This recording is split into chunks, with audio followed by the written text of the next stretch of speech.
तो छत्तीसगढ़ में सत्ता परिवर्तन के बाद नक्सलियों के खिलाफ आंदोलन में तेजी देखी गई है। विष्णुदेव साय की सरकार आने के बाद नक्सलियों के खिलाफ अभियान जो है तेज हुआ है। किस तरह से नकेल जो है वो कसी जा रही है। छत्तीसगढ़ में जनवरी से लेकर अब तक की अगर हम बात करें तो 194 नक्सली जो है उन्हें मार गिराया गया। छत्तीसगढ़ में इस साल 801 नक्सली गिरफ्तार हुए हैं। अब तक 742 ने सरेंडर भी कर दिया है।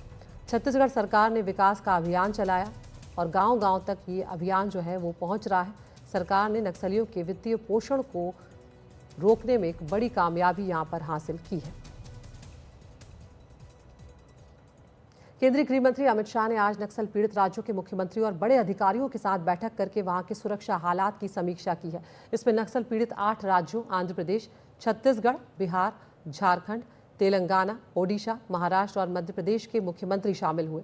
गृहमंत्री अमित शाह ने ऐलान किया कि 2026 तक देश से नक्सलियों का पूरी तरह से सफाया कर दिया जाएगा। गृह मंत्रालय इसके लिए राज्यों के साथ बड़ा प्लान भी अब तैयार कर रहा है। सुनवाते हैं आपको गृह मंत्री अमित शाह के बयान। कि अंतिम व्यक्ति तक अगर विकास पहुंचाना है तो हमें नक्सलवाद को पूर्णतः निर्मूल करना पड़ेगा। और मैं मानता हूं कि 19 से 24 तक इस दिशा में बहुत अच्छा काम हुआ है। वामपंथी उग्रवाद की लड़ाई अब अपने अंतिम चरण में है, ऐसा हम कह सकते हैं।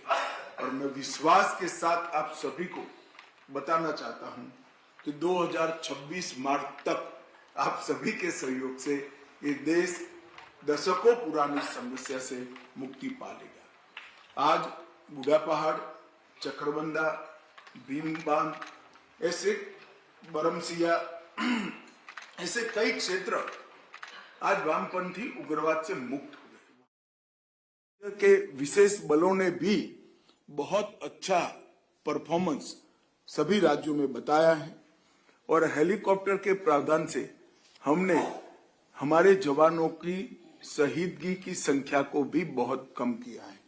आज पहले जो 19 से पहले 2 हेलीकॉप्टर जवानों की सेवा में थे, आज 12 हेलीकॉप्टर 6 बीएसएफ के और 6 एयरफोर्स के जवानों को बचाने के लिए तैनात है। इनको मदद भेजने के लिए भी तैयार। नक्सलवाद से कभी किसी का भला नहीं होने वाला है, वो सत्य अब प्रस्थापित हो चुका है।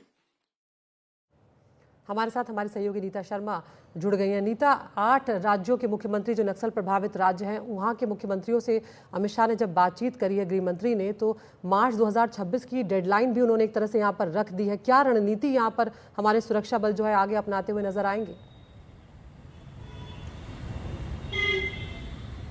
मेन फोकस यही रहेगा कि जो फाइनेंशियल ट्रांजैक्शंस हैं कि उन्हें किस तरह से उनकी जो फंडिंग है उसे चोक किया जाए। जिस तरह से नेशनल इन्वेस्टिगेटिंग एजेंसी ने जम्मू कश्मीर में कार्रवाई की थी और जो टेरर रिलेटेड जो ऑर्गेनाइजेशंस थी उनके फंड्स को स्क्वीज़ किया था, यही जो पॉलिसी है अब नक्सल प्रभावित इलाकों में भी अपनाई जाएगी केंद्रीय गृह मंत्रालय द्वारा। केंद्रीय गृह मंत्री ने यह भी साफ किया है कि अगर लोकल पुलिस और लोकल एजेंसीज को ट्रेनिंग की ज़रूरत है तो वो NIA से ट्रेन भी ले सकते हैं। किस तरह से तफ्तीश आगे बढ़ाई जा सकती है। बेसिकली ट्राई जंक्शन है महाराष्ट्र, मध्य प्रदेश और छत्तीसगढ़ का, जहां पर फोकस रहेगा। इन तीनों राज्यों को बोला गया है कि आपस में समन्वय बनाकर सिक्योरिटी एजेंसीज काम करें, क्योंकि हमने देखा है जब भी एक इलाके से पुशबैक होता है तो जो नक्सली हैं वो दूसरे राज्य में चले जाते हैं। लेकिन अब ये बात सामने आ रही है, केंद्रीय गृह मंत्री ने भी इस बात पर जोर दिया कि अगर तीनों इलाकों से फोर्सफुली उनके ऊपर कार्रवाई की जाएगी तो उनको एलिमिनेट किया जाएगा।